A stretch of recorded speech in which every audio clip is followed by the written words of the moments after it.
So I'm here with Spencer Jones today, who just watched the movie Gung Ho. Spencer, can you please provide a quick synopsis of the movie? Yes, sir. So, Gung Ho is a movie about a character named Hunter Stevenson. And this man, he worked in Pennsylvania, lived and worked directly with the local community.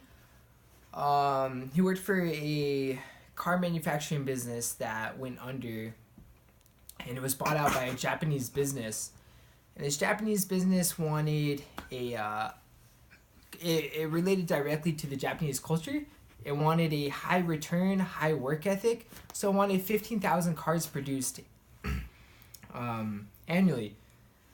And so as a result, it could not happen. So he flew to Japan. He presented to a panel of board members, and what he wanted was to present that his company would create 15,000 cars by the due date towards Japanese ethics.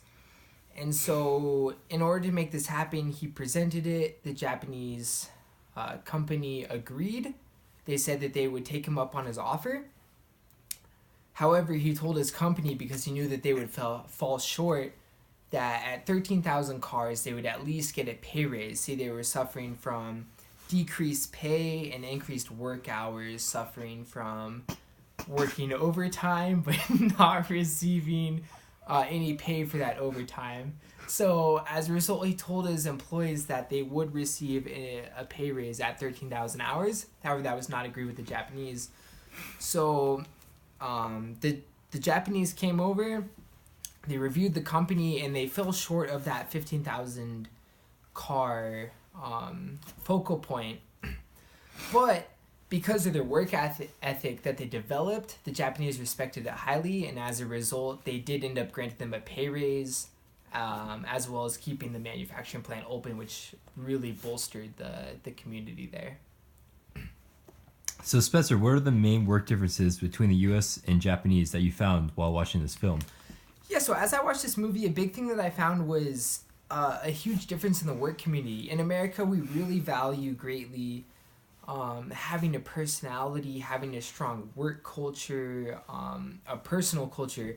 So a big thing that we really stress here is having that free time to go ahead and you work your 9 to 5 or your 10 to 5, whatever fits your schedule, so that you may get your bike ride in or your run, whatever creates a healthy atmosphere for you and for your relationships, so that reflects back into your company. You can go ahead and have a healthier conscience when pursuing your company and your business.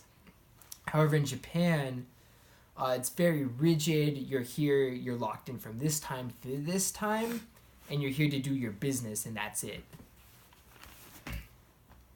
So what cultural differences do you personally notice between the Japanese and U.S.? Not so much in the movie, but that you have noticed personally. So a big a cultural difference that I would notice, I want to relate this back to a documentary that I watched, actually, interestingly. It was called Happy. It's on Netflix.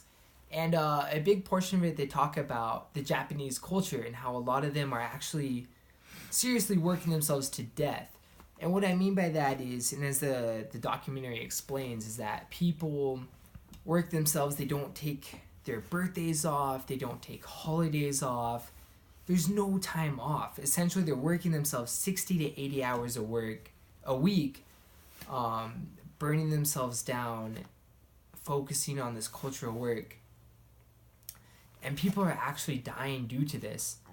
In the U.S., again, like what I said previously in question 2, is that people are taking time to create a healthy lifestyle and bolstering family relationship. Is there another question? Yeah, just the last question I have for you is, what did the movie display about diversity? What's the key takeaway from this?